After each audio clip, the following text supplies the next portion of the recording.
할렐루야, 반갑습니다. 제가 오늘 우리 도남제일교회 와가지고 몇 가지 좀 충격을 받은 게 있는데, 그 중에 하나가 우리 정태문 목사님이 금방 많이 다른 분이라고 했는데 저는 같은 분이라고 생각했거든요.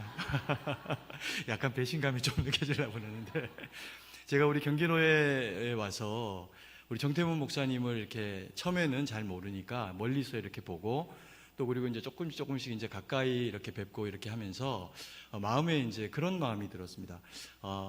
왠지 그런 거 있잖아요. 야, 이분 참 잘 알고 싶다. 그리고 또 이분 참 좋은 분일 것 같다. 이제 이런 마음이 들어가지고 혼자 이제 몰래 이분 알고 보니까 저랑 나이도 거의 이제 같은 연배고 이렇게 하시다고 이야기를 들어서 이분하고 좀 친구했으면 좋겠다. 이런 마음이 제가 참 많았습니다. 그 제가 왜 제가 이게 정태훈 목사님 이렇게 혼자 좋아하고 있었을까 이렇게 생각을 하면서 오늘 이제 교회에 이렇게 와 보니까 1차적으로 이유를 몇 가지 알았습니다. 1차적인 이유가 뭐냐면 우리 정태훈 목사님, 담임 목사님이 굉장히 미남이시잖아요. 굉장히 잘생기시고 이제 미남이신데 오늘 아까 이제 잠깐 이렇게 기다리면서 장로님들 두 분이 이제 교육부 장로님하고 또 이렇게 이제 들어오셔가지고 인사를 하시는데 이유를 알았습니다. 이 교회가 인물 중심으로 사람을 세우는구나.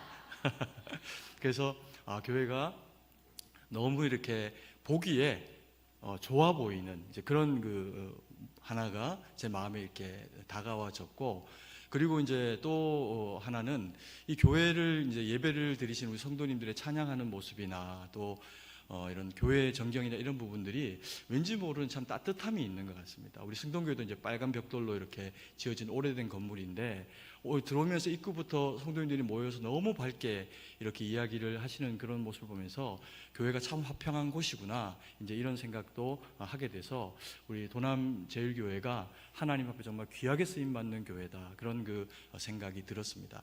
그리고 이제 제가 또 오늘 약간 부담스러운 게 있는데 가슴에 이렇게 꽃을 이렇게 큰 걸 달아주셔가지고 이 꽃값을 좀 해야 되는데 이제 제대로 이게 할지 또 하나님이 함께 해주시면서 꽃값을 제대로 할 수 있도록 우리 성도님들이 말씀 들으시면서 또 같이 기도해 주시면 감사하겠습니다. 우리가 일반적으로 이제 세상에서도 이 교육에 대해서 이야기를 할 때 교육이 백년지 대계다 이런 표현을 할 때가 있습니다. 100년을 앞두고 먼 세월을 두고 세우는 그런 훌륭한 이 계획 이런 이제 의미의 이야기가 될 수가 있는데 교회 교육도 사실은 크게 다르지가 않죠. 교회 교육도 그만큼 사람을 세워서 지금 현재가 아름다운 교회로 이 도남교회로 쓰임받는 이유가 우리 사랑하시는 성도님들이 계시기 때문이라면 이후에 또 우리 도남제일교회가 하나님 앞에 귀하고 아름답게 쓰임받는 그 계기가 여러분들의 자녀들 또 후배들을 어떻게 하나님의 그 말씀과 뜻 가운데 잘 세워내는가, 그것이 우리 도남제일교회 역사의 관건이 되리라 그렇게 생각이 됩니다. 그래서 오늘 우리가 룻기의 이 말씀을 통해서 나오미가 보여주고 있는 교육에 대한 어떤 면모를 우리가 돌아보면서 여기에 모이신 분들이 교회의 가장 중요한 다음 우리 자녀 세대들을 키워내시는 분들이신데 우리 성도님들 가운데 하나님이 주시는 그 지혜와 말씀으로 우리가 교육 부서들을 잘 세워낼 수 있는 그런 시간들이 되기를 간절히 소망합니다.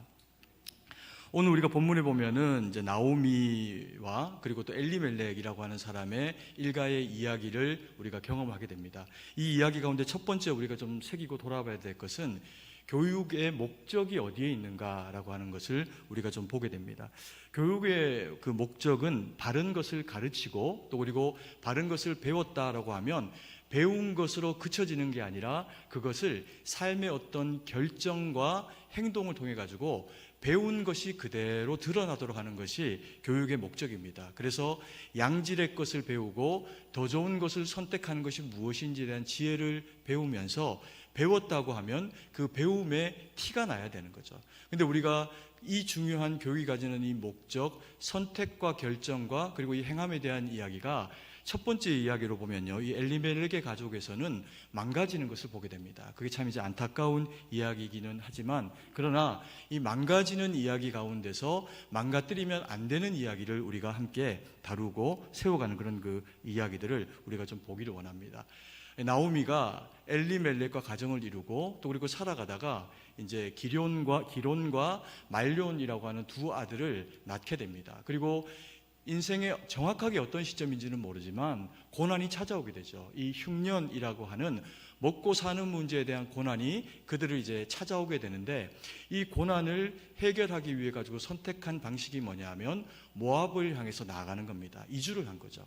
온 가족이 베들레헴에서 가지고 있던 것들을 다 정리를 해가지고 잘 살아보려고, 뭐 딱히 악한 마음을 품은 게 아니라 흉년이라고 하는 상황이 그들에게 찾아왔고, 더 이상 유대 땅 가운데서는 어디를 기웃거려도 다 비슷한 상황이니까 여기를 좀 벗어나서 그래도 땅을 파면 물이 나오는 곳이라고 하는 이 모압 지경으로 좀 가서 살아야 되겠다라고 하는 생각으로 이주를 결정을 하게 됩니다.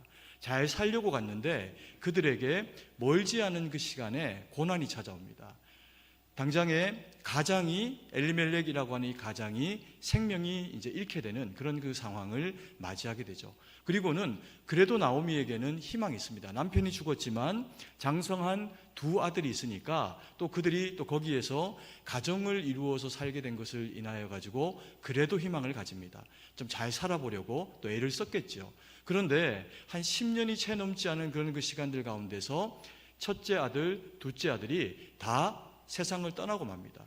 근데 이 아들들의 이름을 왜 그렇게 지었나 모르겠는데, 이 기럝이라고 하는 이름이 가지는 의미가 병약한, 심약한 이런 의미입니다. 그리고 또 두 번째 아들인 이 말론의 이름이 낭비 이런 의미입니다. 왜 자식들의 이름을 이렇게 지었는지, 혹은 그들이 정확한 그것이 이름이 아니라 그들이 가지고 있었던 의미였는지 모르지만 어쨌든 기록상 두 아들이 가지고 있었던 모습은 그렇습니다. 그런 이제 모습이 그대로 그들에게 실현이 되어져 가지고 좋은 아내들을 만나서 오르바와 룻이라고 하는 정말 괜찮은 아내들을 만났는데, 그들이 그 가정을 유지하지 못하고 기럝도 말론도 다 얼마 지나지 않아 가지고 세상을 떠나게 되는 어처구니 없는 상황을 맞이하게 됩니다.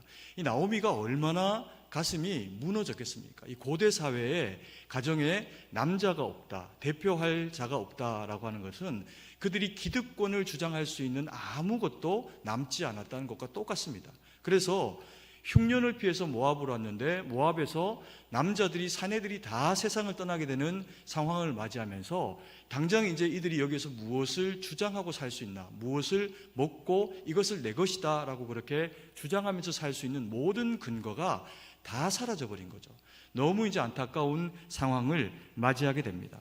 우리는 이제 여기서 고민을 해보게 됩니다. 이게 인생의 문제가 무엇인가? 왜 이들이 이토록 어려운 상황 가운데 놓이게 되었나? 그들에게 찾아온 것은 이 흉년이라고 하는 기근입니다. 근데 이것이 그들에게 정말 큰 문제인가 생각해 보면, 이때의 기근이, 흉년이 문제라고 하면 지금 오늘날 우리가 살아가는 세상 가운데서 기근과 흉년이 없습니까? 있죠. 가뭄도 있을 수 있고 소출이 적을 수도 있고, 우리가 다 농사 짓는 사람들은 아니지만 직장 가운데서 어려움을 당하게 될 때 그것이 흉년과 그리고 기근과 별로 다르지 않은 상황인 것이 사실입니다. 그래서 이것은 인생의 어떤 곤란이 우리 가운데 찾아왔다라고 할 때 이 흉년은 하나의 곤란함의 종류이지 이것이 인생 전체를 망가뜨리는 어떤 일은 아니라는 겁니다. 그런데 왜 이렇게까지 망가지게 됐을까요? 이스라엘 백성들은 하나님의 말씀과 뜻 가운데 살아가는 백성들입니다. 그런데 오늘 우리가 만나게 되는 이 엘리멜렉의 가정이 망가지게 되는데 어떤 그 근거들을 오늘 그 말씀이 우리에게 일정 부분은 소개해주고 있는 영역들이 있습니다. 1장 1절 말씀인데요, 룻기 1장 1절 말씀을 같이 한번 한 목소리로 읽도록 하겠습니다. 사사들이 치리하던 때에 그 땅에 흉년이 드니라.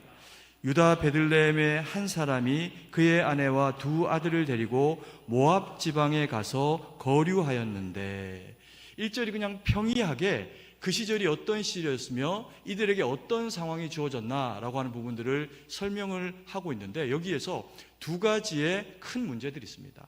하나가 뭐냐면요, 사사들이 치리하는 때라고 하는 시대적인 이제 표현입니다. 이 사람들이 모압으로 그의 그 거처들을 옮겼던 시절이 언제냐 하면 사사들이 치리하던 사사기였다는 겁니다. 사사기가 어떤 시대냐 하는 것을 사사기 17장 6절 말씀이 이렇게 이야기합니다. 같이 한번 읽습니다. 그때 이스라엘에 왕이 없으므로 사람마다 옳은 대로 행하였더라.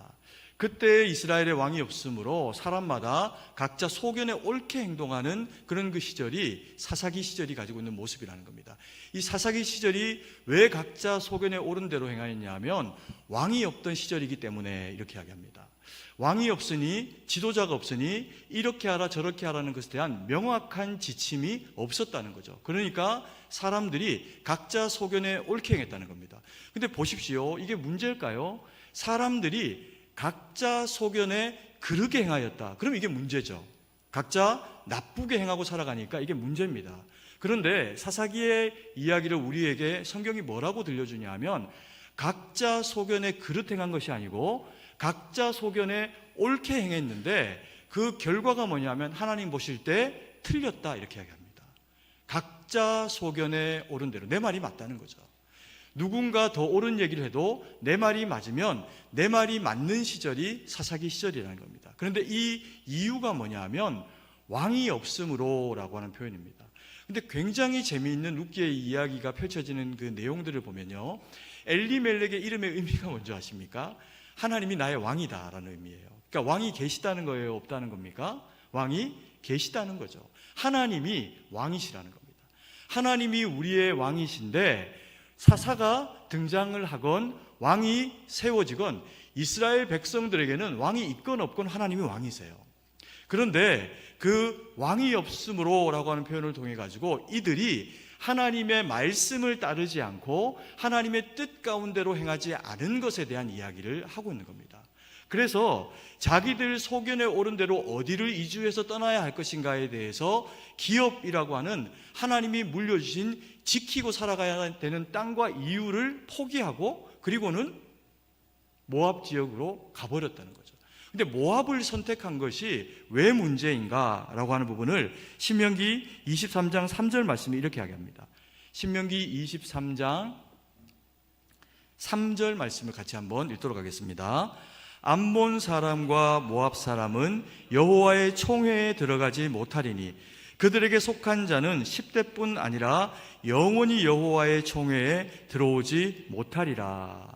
암몬 사람과 모압 사람은 여호와의 총회에 들어오지 못하리니 그들에게 속한 자는 10대뿐 아니라 이렇게 이야기를 하니까 당연하다 생각합니다, 우리 성도님들이. 왜요?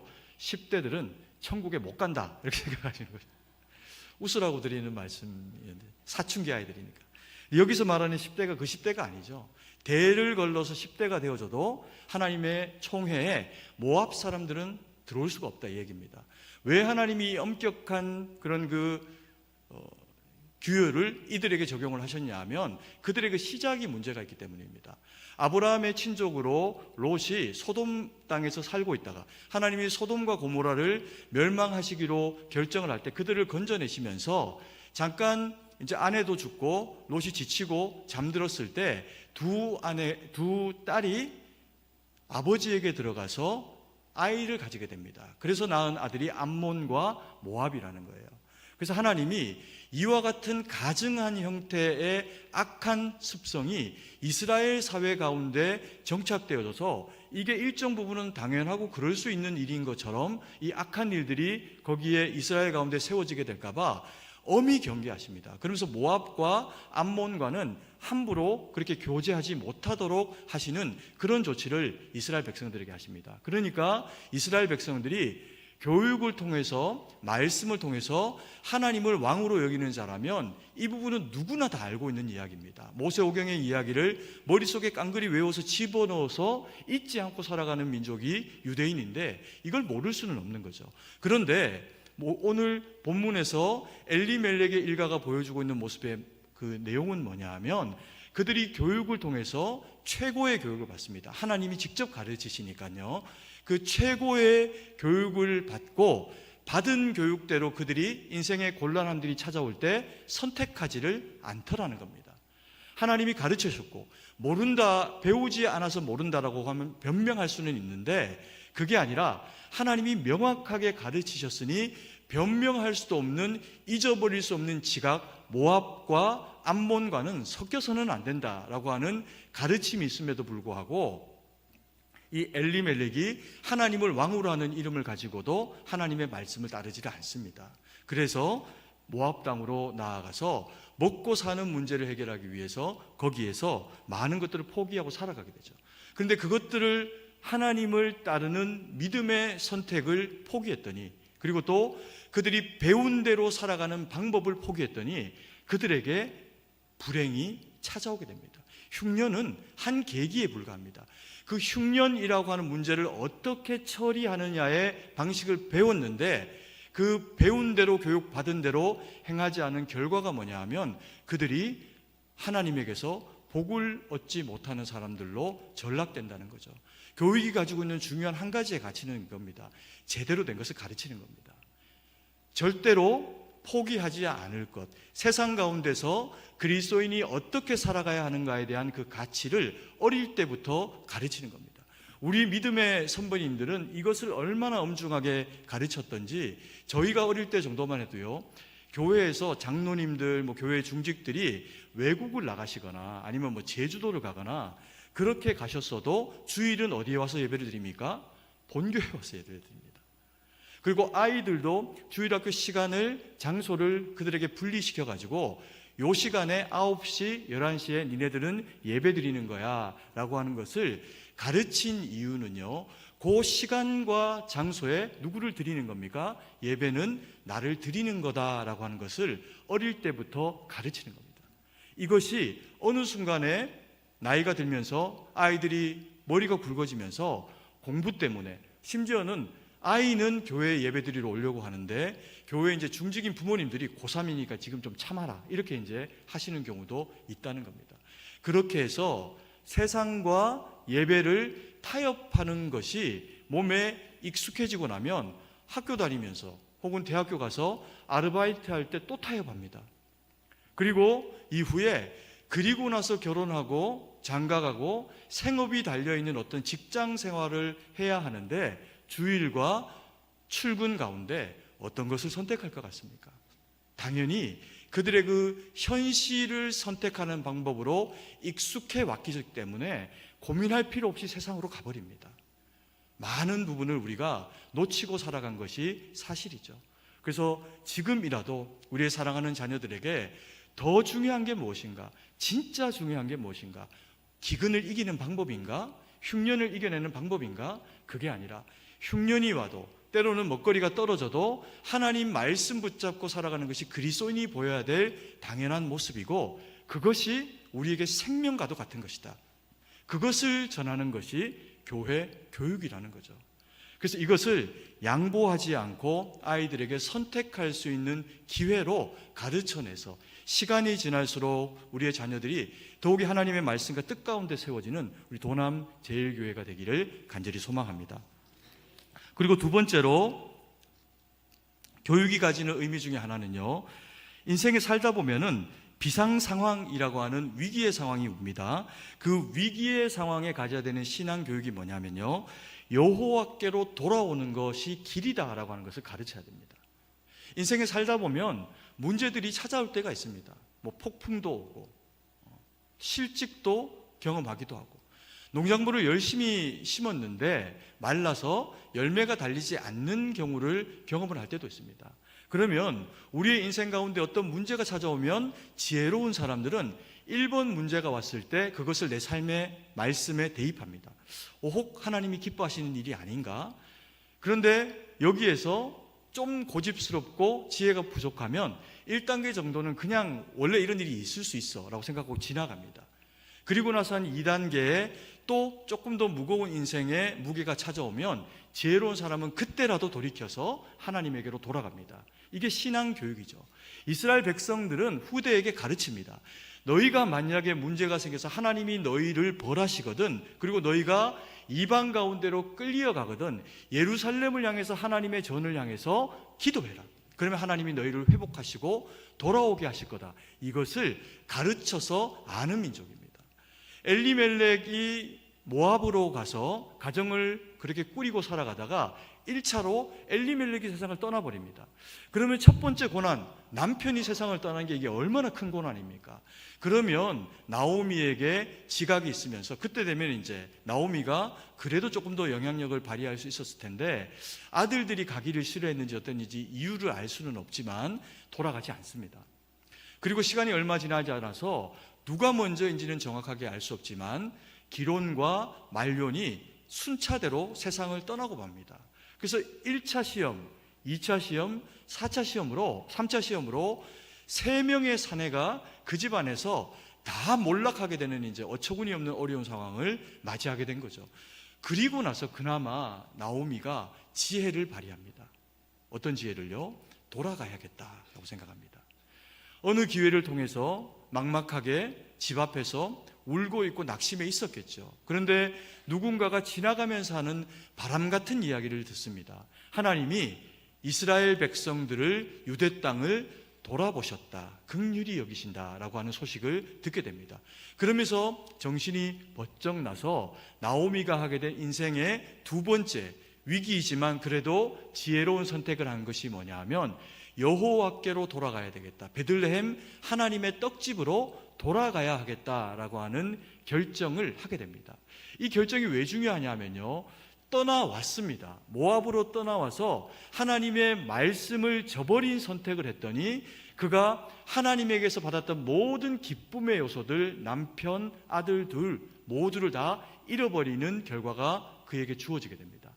그런데 그래서 아무것도 실제로는 남지 않은 거죠. 왜냐하면 돌아갈 때 그 며느리들에게도 다 돌아가라라고 이야기를 해서 만약에 며느리들까지 돌아가면 정말 인생에 남은 것이 아무것도 없는 상황이 나오미에게 발생을 하게 됩니다. 그런데 나오미가 지혜롭게 여호와께로 돌아가야겠다라고 하는 그 걸음을 믿음 안에서 찾게 되고 떨리는 무릎을 움켜잡고 일어나서 다시금 유다 땅을 향해 갖고 나아가려고 하는 그 발걸음을 옮겨내게 됩니다. 그랬더니 놀라운 일이 발생을 하게 됩니다. 첫째 며느리 오르바는 돌아가라라고 하니까 끝내 막 따라오다가 못 이기는 척하면서 돌아갑니다. 자기 삶을 위해서 돌아갔겠죠. 그런데 룻이라고 하는 두 번째 며느리가 끝까지 쫓아옵니다. 어머니가 막 돌아가라고 하고 네 미래를 내가 책임져 줄 수 없다라고 이야기를 함에도 불구하고 어머니의 말에 설득되지 않고 룻이 믿음으로 돌아가는 아무것도 남지 않은 여인과 동행합니다. 그런데 나오미가 그래서 돌아가기로 결정한 이 예루살렘과 유다 땅을 향해서 나아가는 걸음이 그녀에게 이루어질 때 하나님이 그 집안을 다시 일으킬 수 있는 놀라운 계획을 이루시게 됩니다. 무엇을 통해서요? 누굴 통해서? 그녀와 함께 동행하는 룻이라고 하는 자부를 통해 가지고 생각할 수 없는, 한 번도 꿈꿔본 적이 없는 이스라엘의 한 축이 되어주는 인물이 나는 집안이 되도록 하나님이 그렇게 일으켜 세우십니다. 그게 뭐 때문이라고요? 돌아간 겁니다. 하나님에게로 돌아가고 약속의 땅으로 돌아가고 여호와의 보호하심 가운데로 돌아가야 되겠다라고 하는 선택을 하니까 그 순간부터 하나님이 복을 주시려 결정하면서 남편이 죽은 며느리 롯을 통해서 하나님은 놀라운 일들을 하기 시작하십니다. 우리에게 때로 하나님이 인생을 살아갈 때 어려움을 경험하실 때가 있습니다. 그런데 우리가 어리석음을 떨쳐버리고 다시금 하나님 앞에 돌아가기로 결정을 해서 신앙으로, 믿음으로 교회 가운데 나오면 하나님은 우리 가운데 분명히 일하십니다. 왜 일하시는지 아세요? 예수님의 이름이 임마누엘입니다. 내가 너희와 함께 할게. 이게 예수님의 이름이세요. 그래서 우리가 교회로 예수님에게로 돌아오면 예수님은 우리와 함께 하실 수밖에 없는 분이라고 성경이 이야기를 하는 겁니다. 아멘이십니까? 그래서 우리가 주님이 임마누엘이신 줄 알고, 이게 왜 중요하냐면요, 우리가 때로 살다가 어려움을 겪고 힘든 일이 있을 때 딴 거 말씀 기억 안 나도 됩니다. 예수님만 부르면 됩니다. 왜 그럴까요? 예수라고 하는 이름 자체가 우리를 우리의 허물과 죄 가운데서 이끌어내시는 분이잖아요. 그래서 우리가 주님의 이름을 부르면 성경 말씀을 다 외우지 않아도 우리가 예수의 이름 부르고 그분을 찾고 내가 당한 그 모든 고난과 힘겨운 가운데 주여 나를 불쌍히 여기소서, 나와 함께하여 주옵소서, 내 새끼를 주님 살게 하시는 역사 가운데 이끌어 주옵소서, 그렇게 기도하면 하나님은 자기의 이름을 걸고 우리 가운데 그 약속을 지키신다는 겁니다. 그래서 제일 중요한 교육, 주의 이름을 부르는 거예요. 그리고 주님에게로 돌이키는 겁니다. 우리는 다 부족하고 우리는 다 어리석을 수 있습니다. 그런데 그것이 문제가 되지 않는 것은 문제가 되죠. 어리석고 그릇된 선택을 하면 어리석고 그릇된 상황이 찾아오니까 문제가 되죠.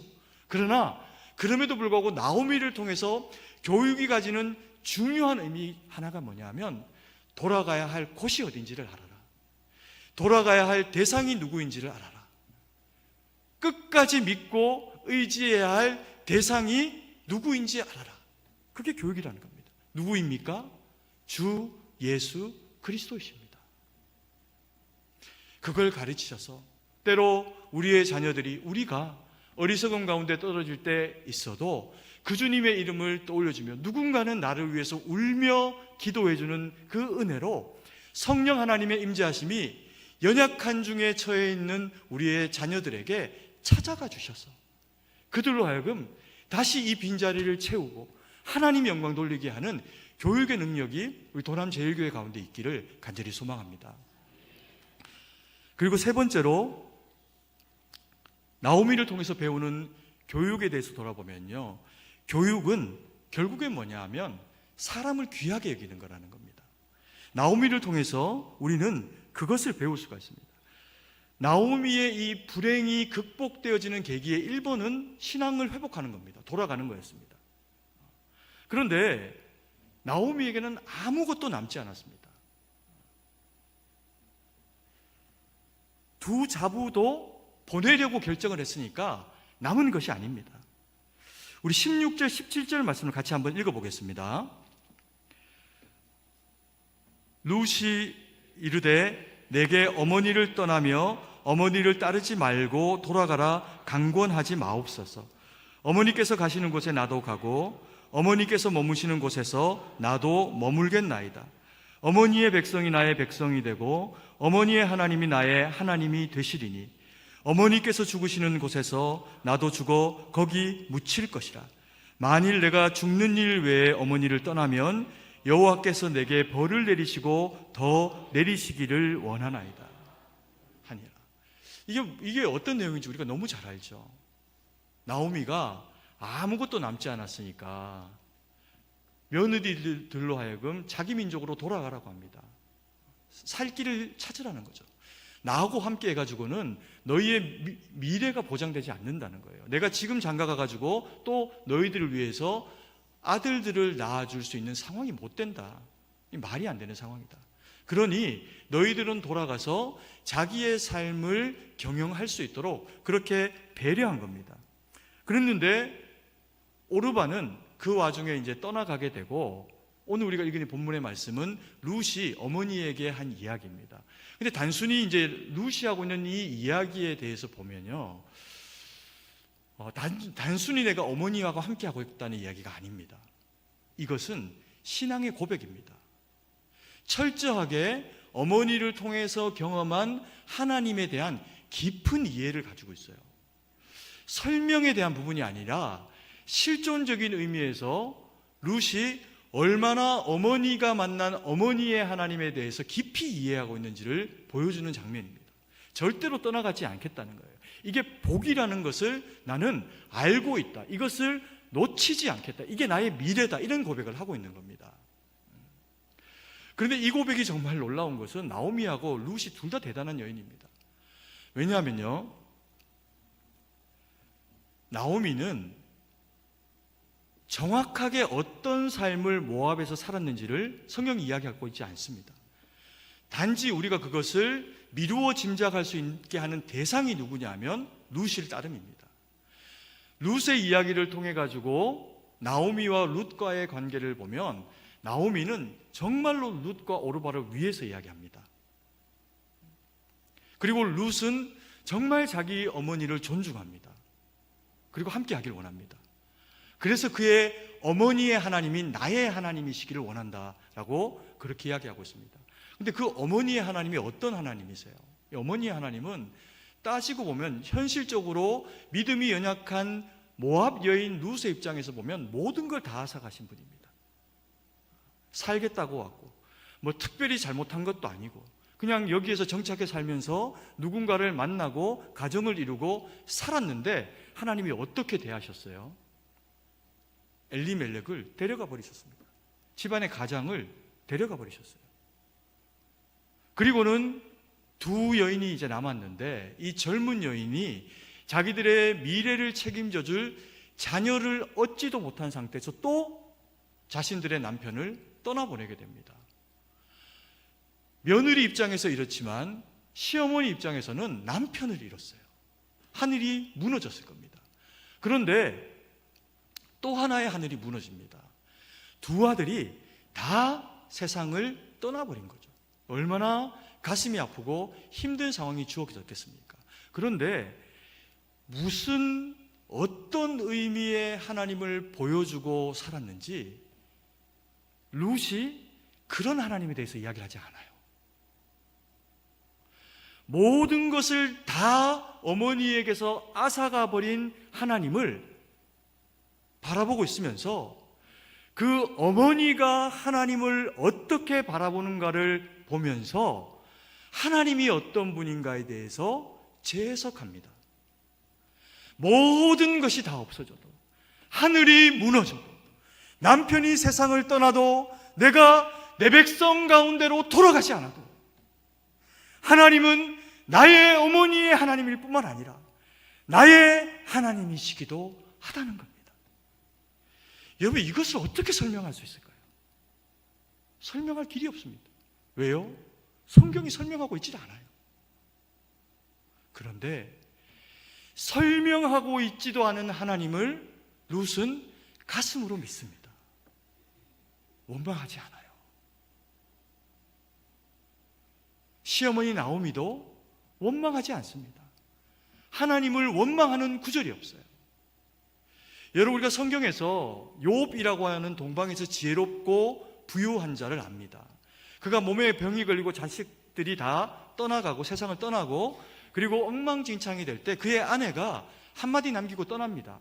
하나님을 저주하고 죽어라. 왜 그랬을까요? 마음이 상한 거죠. 사람이면 충분히 그럴 수 있습니다. 그런데 그런 일이 오늘 나오미에게 그리고 룻에게 일어났는데 이 지혜로운 두 여인이 그래도 원망하지 않고 하나님을 선택하기로 결정한 겁니다. 여러분, 우리가 꼭 뭐 그런 건 아니지만 시어머니 입장에서 남편이 죽었는데 아들 둘이 죽었습니다. 내가 지금 살고 있는 곳이 모압입니다. 어느 날 깨달아지는 겁니다. 아, 내가 잘못 왔구나. 그리고 내가 며느리들도 잘못 얻었구나. 깨달아지는 겁니다. 왜요? 가르침에서 벗어난 내용이니까. 어느 날 정신이 들어왔으면 그게 깨달아질 수 있겠죠. 그때 우리가 할 수 있는 제일 큰 실수, 드라마 같은 데서 보면 시어머니가 며느리한테 뭐라 그럽니까? 네가 내 아들 어떻게 했다?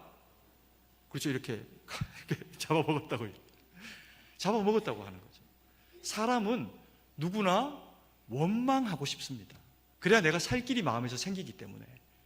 그래서 가장 쉬운 그 원망을 해소하는 방법은 누군가를 대신에 원망하고 미워하는 겁니다. 나오미 입장에서 충분히 그럴 수 있죠. 모압이 꼴보기도 싫을 겁니다. 이제 떠나가야 되는데. 그런데 나오미에게서 모압 여인 며느리 룻을 대하는 태도가 그런 게 하나도 없습니다. 딸로 여깁니다. 딸로 여기니 네가 살 길을 찾아라. 존중한 거죠. 그랬더니 며느리가 어머니를 어떻게 합니까? 더 가까운 어머니가 계실 거잖아요, 모압 땅에.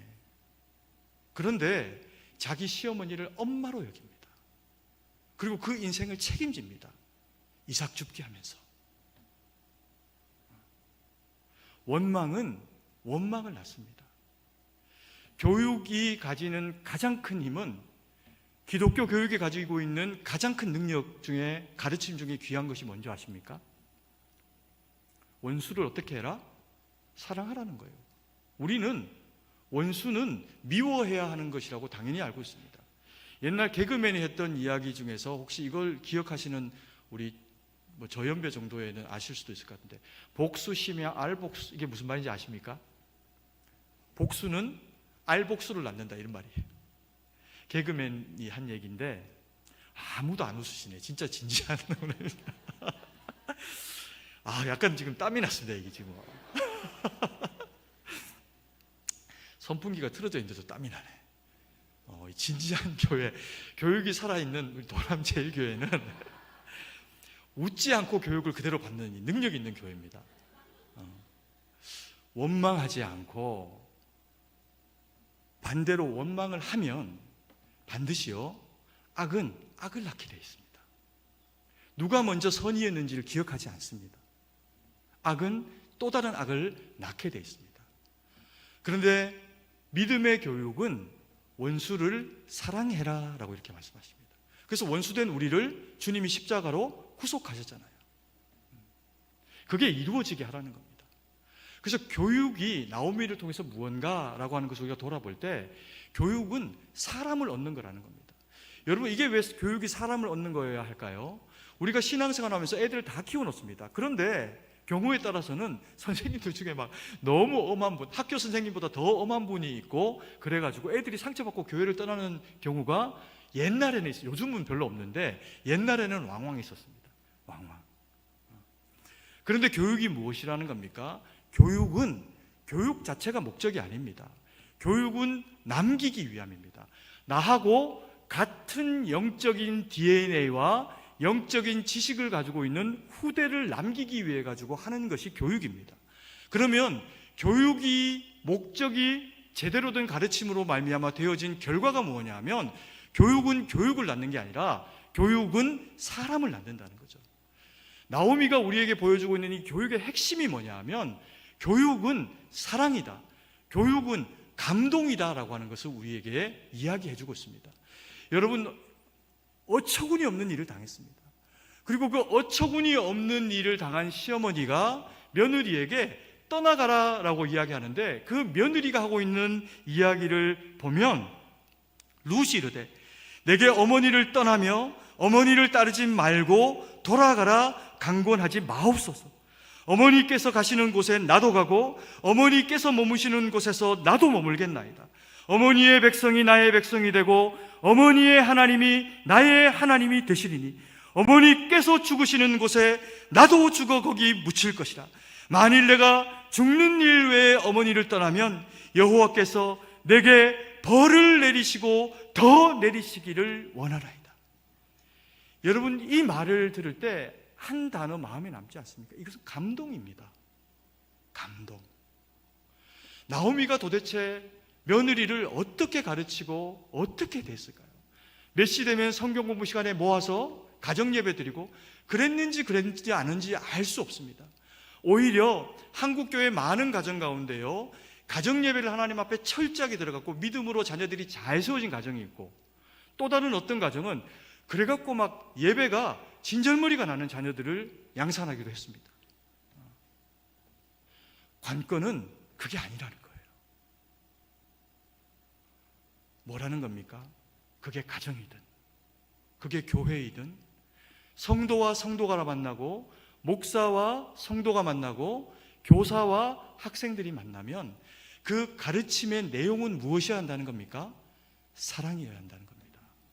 사랑으로 가르치고 사랑으로 전하고.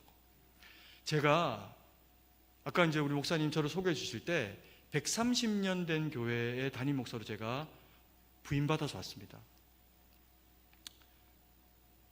우리 교회는 기본 3대 5대예요. 왕족의 후손도 계십니다. 근데 저는 제가 믿음의 시작이에요. 물론 저희 아버님이 이제 예수님 믿고 하늘나라 가셨지만, 제가 처음에 교회를 나갔습니다. 그 뭐 집에서 핍박도 하고 교회를 안 나가도 되는 수만 가지 이유들이 있었어요. 책가방 갖다 버리고 학교 못 가게 하고 아버지 그러셨으니까. 근데 한편으로는 기뻤습니다. 와, 더 이상 공부 안 해도 되는구나. 근데 제가 교회가 너무 좋았어요. 그 두드려 맞고 혼나고 그러면서도 다음 주에 교회를 가야 되는 이유가 있었습니다. 저를 너무너무 사랑해 주시는 선생님, 친구, 장로님들, 아무것도 한 것도 없는데 칭찬해 주고, 아이고 네가 혼나면서도 교회 나오는구나 라고 하는 것을 예뻐해 주는 성도님들에게 사랑받은 겁니다. 제가 신앙으로 그래서 자라서 군대를 가는데요, 집을 떠나오는데 하나도 슬프지 않았어요. 정말 하나도 슬프지 않았습니다. 이제 내가 남자가 되는구나 생각을 하고 하나도 슬프지 않았습니다. 그런데 입대하기 전날 교회에서 예배를 드리면서 특송을 제가 이제 나와서 너무 감사해서, 되게 믿음 주신 하나님께 감사해서 특송을 했는데 한 소절을 더 이상 못 불렀어요. 그리고 우리 성도님들이 다 불러줬어요. 눈물이 나서 한마디 이야기하면 눈물이 나고 한마디 이야기하면 눈물이 나고 성도님들이 같이 울면서, 그 군대 가는 게 뭐라고 같이 울면서 찬양을 불러주셨어요. 저는 확신합니다. 내가 사랑을 정말 많이 받았다. 그리고 그래서 교회는 저에게 사랑이다. 교회와 사랑은 동의어가 됐어요. 그리고 그 교회를 제가 목요일을 섬기다가 이제 신학을 하게 되면서 교육전도사로 나오게 됐을 때, 그 당시에 이제 대학부를 섬기셨던 우리 그 장로님이 계셨는데, 그 장로님이 그때는 안수 집사님이셨어요. 부장 집사님이셨는데, 그 장로님 가정에 권사님하고 장로님이 저를 정말 너무 예뻐해 주셨어요. 예배 마치면 집에 데리고 가서 밥 먹이고, 혼나고 오면 한 말도 안 하고 그냥 같이 있어주고, 그리고 제가 첫 번째 사역 나갈 때 양복이 없는 거예요.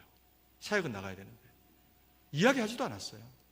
근데 그 권사님이 저를 데리고 가서 제 인생의 첫 번째 양복을 해주셨어요. 저는 전투복을 입고 나갔습니다. 양복이 아니고. 그 양복의 이름이 사랑이었어요. 여러분, 교회는 사랑입니다. 뭐라고 이야기해도 사랑입니다. 우리 정태문 목사님이 정말 귀한 분인 건, 우리 정태문 목사님이 사랑밖에 없어요. 사랑밖에 난 몰라, 뭐 이런 분이시잖아요.